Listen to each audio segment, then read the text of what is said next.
తెల్లవారుజామున 5 కాకముందే 4 గంటలకే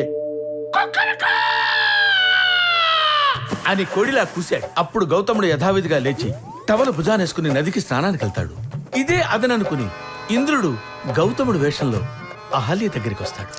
కామంతో అహల్యని అలా చూస్తూ ఆదమరిచి నిద్రిస్తున్న అహల్యని భుజంపై తట్టి లేపాడు.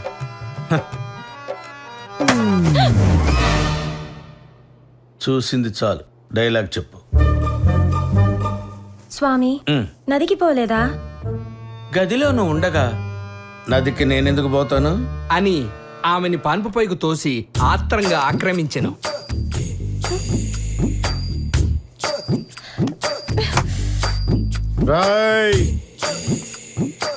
స్నానానికి వెళ్ళావు కదరా, అప్పుడే వచ్చావేంటి? కళ్ళు దొబ్బేయంట్రా.